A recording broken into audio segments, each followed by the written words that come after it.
To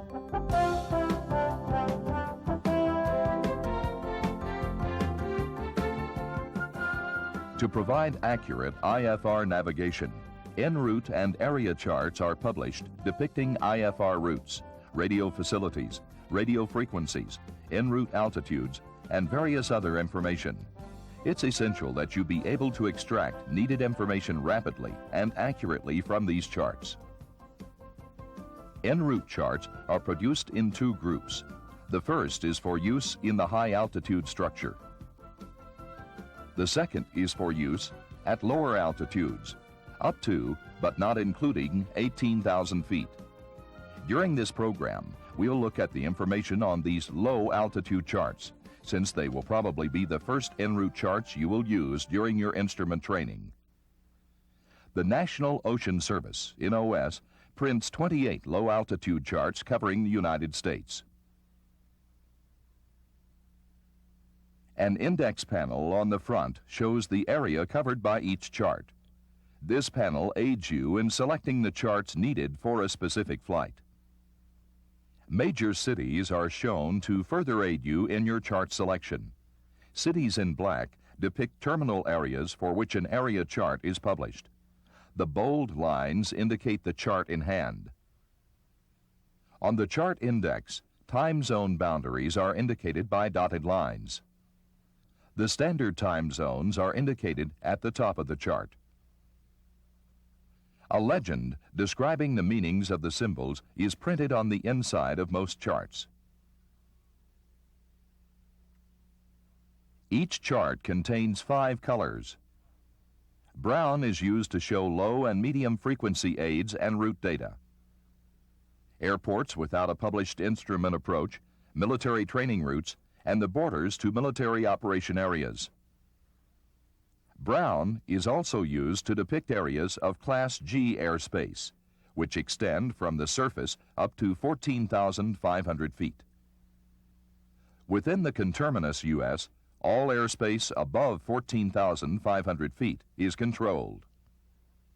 The white areas on the chart represent areas of Class E airspace, unless otherwise indicated.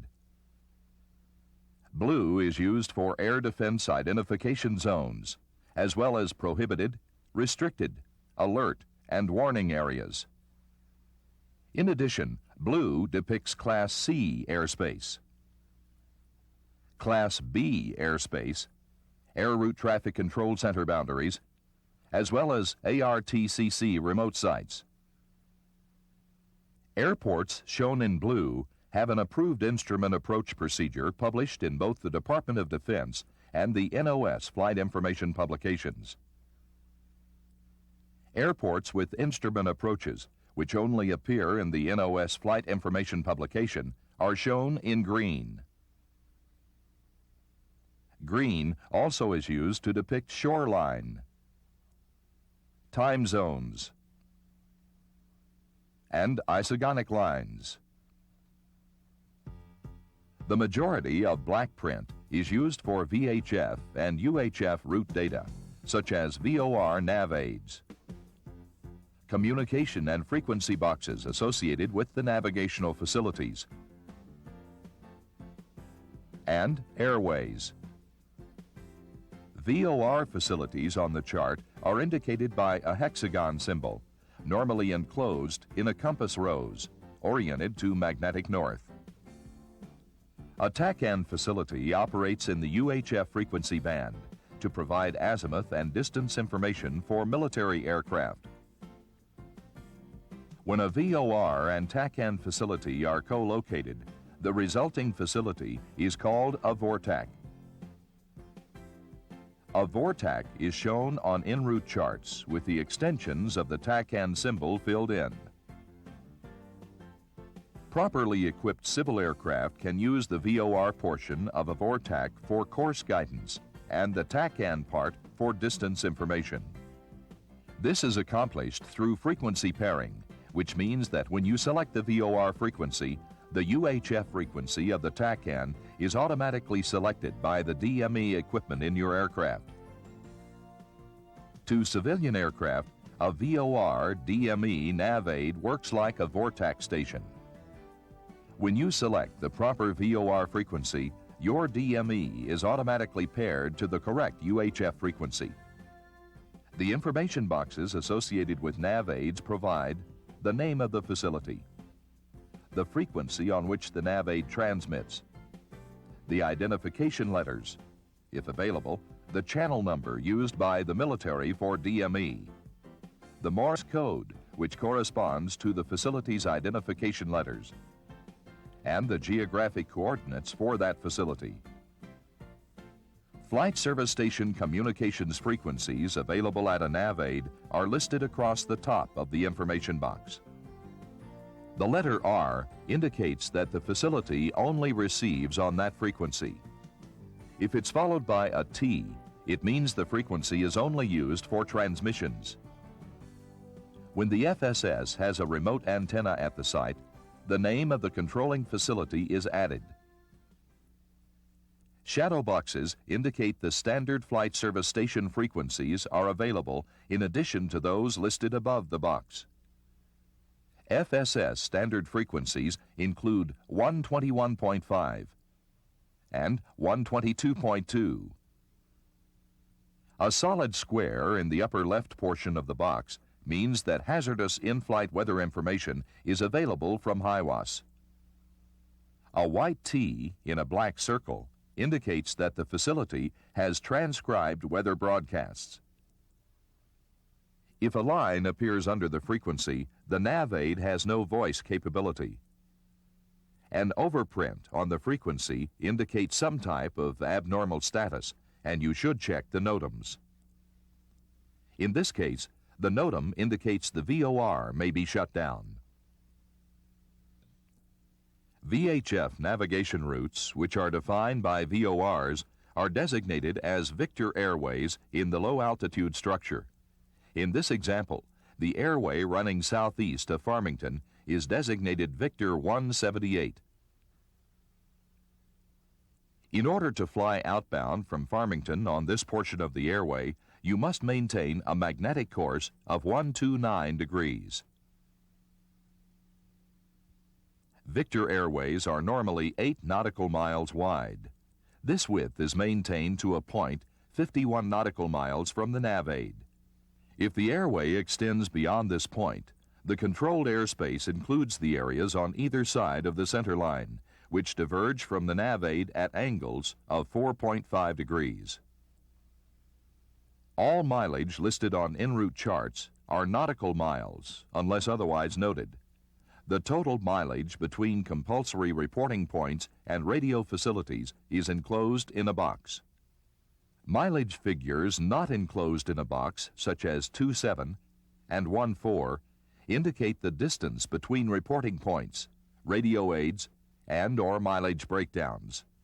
In this example, the distance from Farmington to Dede intersection is 27 miles, and from Dede to Cape Girardeau, 14 miles. The total distance from Farmington to Cape Girardeau is 41 nautical miles. A mileage breakdown is identified by a small x and is normally associated with a course change where a reporting point has not been established. When flying between two nav aids, you normally change the frequency halfway between the two stations.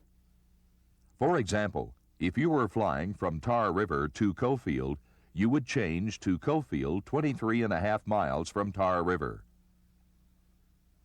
In some areas, however, the actual point of change will be designated. In this case, the mileage from the corresponding nav aids is indicated with the changeover symbol. The facilities used to define a fix are indicated by arrows. In this example, Yummy intersection is defined by the 248-degree radial from Glade Spring VOR DME and the 295-degree radial from the Holston Mountain VORTAC. At locations other than where two airways intersect, a thinner arrow defines the fix. Here, Tripp's intersection is defined by the 041-degree radial of Falmouth and Victor 128.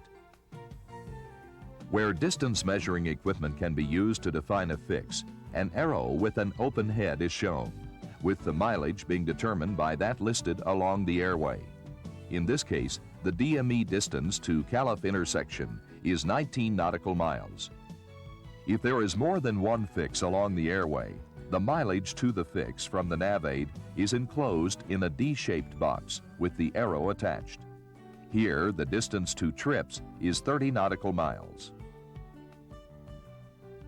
Unless you are in radar contact, IFR position reports are required at certain points along the airway. These points are referred to as compulsory reporting points and are indicated by solid triangles. If the compulsory reporting point is at a navigation facility, the solid triangle will be a part of the facility symbol. Open triangles depict non-compulsory reporting points requiring a position report only when requested by ATC. On IFR flights, position reports are normally made by direct communications with the appropriate air route traffic control center. The division between centers is designated by a patterned line. The names of the controlling centers appear on their respective sides of the dividing line. To provide direct communications throughout their area, ARTCCs operate remote radio sites. The location of each site is indicated by a blue patterned box containing the name of the controlling center, the remote site name, and the frequencies used for contacting the center when you're in that general area.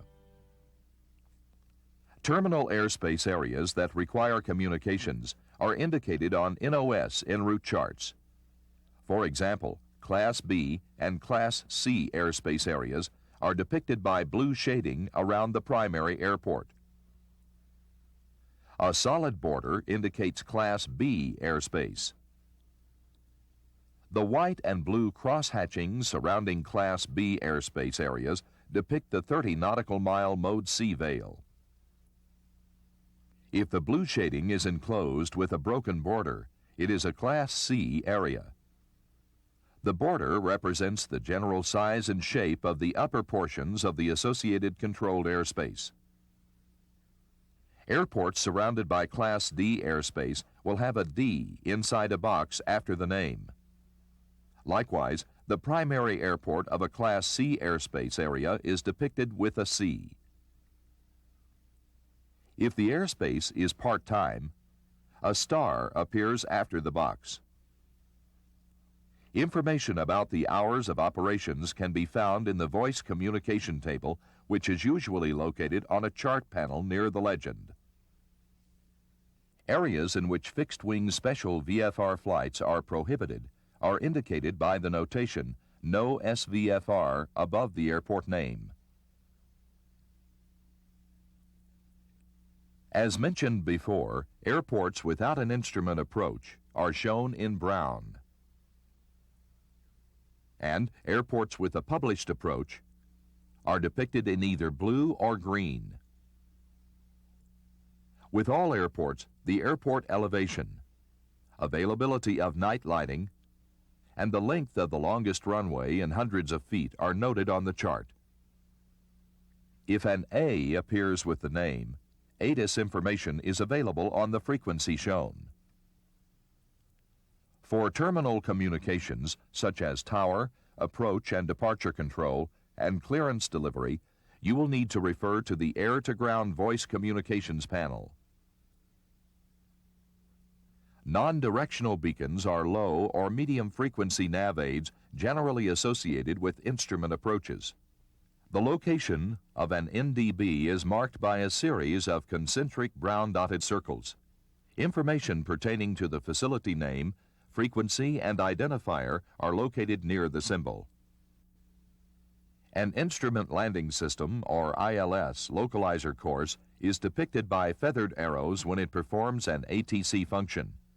The ILS frequency, identifier, and Morse code, along with the inbound course, are shown. Now, let's discuss the various altitudes shown on the chart.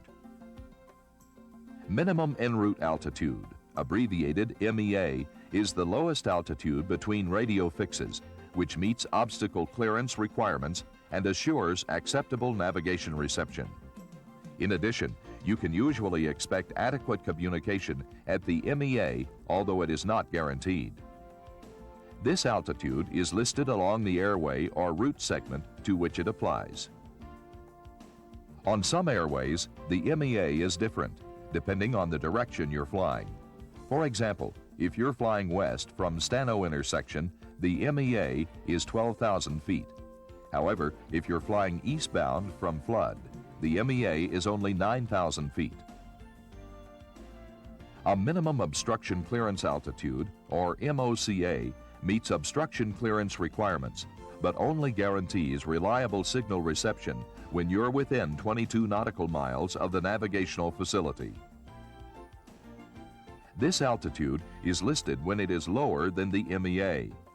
To avoid confusion, the MOCA is preceded by an asterisk.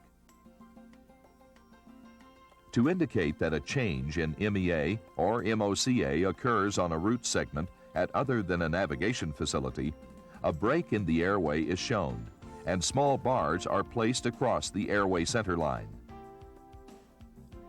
When the point is not a designated intersection or nav aid, the mileage breakdown symbol is used. Here, the MEA changes between the United States and Canada. At some intersections or fixes, terrain can interfere with the reception of the nav aid, which forms the fix. Where an altitude higher than the MEA is required to identify the fix, a minimum reception altitude, or MRA, is designated. A flag with an R is attached to the fix to indicate an MRA. The altitude is listed near the name of the intersection. In this case, you must be at 13,000 feet in order to identify window intersection. A minimum crossing altitude, abbreviated MCA, is designated whenever intervening obstacles prevent you from maintaining obstruction clearance during a climb to a higher MEA. The MCA is shown by an information grouping consisting of the Victor airway number, the crossing altitude, and the direction of flight. A flag with an X is placed at the fix where the MCA applies. In a few cases, maximum authorized altitudes, MAAs, are specified. These normally occur below special use airspace or because two VORs transmitting on the same frequency cause signal interference. They are indicated by the letters MAA, followed by the applicable altitude. Certain areas are designated special use airspace due to hazards or special activities that occur within them. Depending on the flight restrictions or activity, they are labeled as prohibited, restricted, warning, alert, or military operations areas. Each area has a designation number, and information on the restrictions can be found on the front panel of the chart. Military operations areas, which are depicted in brown, each have a designated name. Additional information about the area can be found on the front panel of the chart in a separate table. The isogonic lines, which are depicted in green, run through the entire chart. The amount of magnetic variation is depicted near the edges of the chart. Since all radio navigation radials and bearings are magnetic, this information is useful to you when you need to determine a true course. On Enroute charts, the location of an area chart is depicted by dashed lines. These charts provide blow-ups of certain major terminal areas, making it easier to read the navigational information. Area charts use the same symbology as Enroute charts. NOS publishes 12 area charts, covering some of the major terminal areas in the United States. All of the area charts are found on one two-sided sheet. Enroute and area charts contain a vast amount of essential data. Since chart space is limited, much of the information is coded to minimize clutter and conserve space. As you become more familiar with the format, you'll find that you can locate the necessary information easily.